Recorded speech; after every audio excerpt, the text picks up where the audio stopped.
I think the biggest thing we've achieved in going for gender equality was really creating the working environment we've created today. It's built around team effort, it's built around supporting one another. We don't have a hero culture, we really created an environment where people are there to support one another. And I believe those are exactly the values that the feminine part of our company stand for, but I also want the male part of the company to embrace the same values and show that it makes us stronger as a team. Well, we measure the impact of those initiatives by how committed the people are to working for our company, not for their own benefit, for their own career, but how proud they are to be part of an all-embracing organization. And every 2 years we measure the commitment of the employees, and the last measurement was taken in December. And we had 82% of full commitment to the organization, which was the highest in the entire company across the globe. And then, of course, there are also the more rational measures that you take into consideration. If you look throughout our organization, throughout all the ranks of the company, we have almost an equal balance in gender, up to my own board of directors, where out of the 7 members of my board, 4 of them are female. And also in the pay. Every year we look at how, if we have an equal pay between male and female members of the employee base, and it's completely transparent. It's very equal. It's just based on profile and skill set, and not on gender.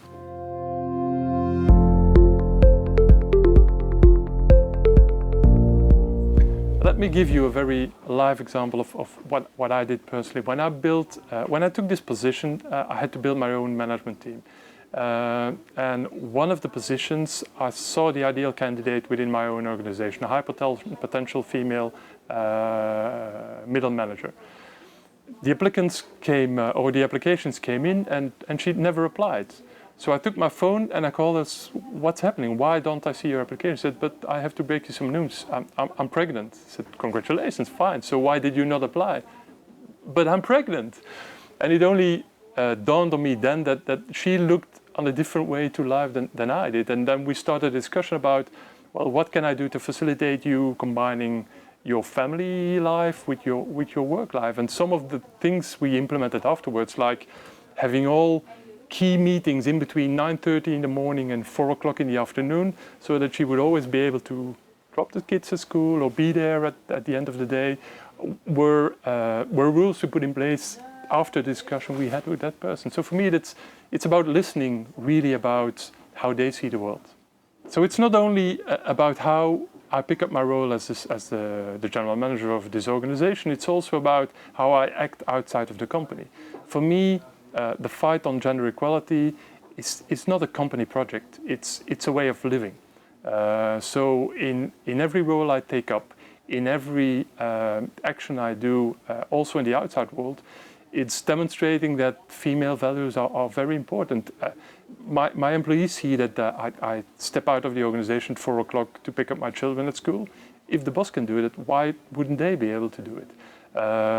It is about making sure that in the boards that I preside, there also we actually reach out actively to get female participants in the board, and we don't take the obvious for granted and say, well, it's only male candidates, so we only take male candidates. No, we actually go out and reach to get that gender equality also in those areas.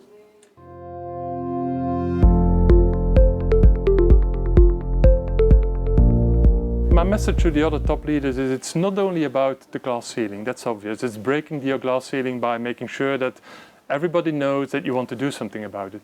It's also about the invisible hurdles in the organization, and also about the inertia with women themselves, the obstacles they create for themselves. Let me give you a couple of examples. If it is about the invisible hurdles, if you have a hero culture and it's all about winning and the individual, by definition you create a very male promoting culture. On the other hand, if you have women who want to make a career, but they have to choose between creating a family or building a career, they often choose for the family, not because they don't want to make a career, but they think they have to choose between one and the other. And my message is, as CEOs, we need to create an environment where they can combine both and they don't have to sacrifice the one for the other.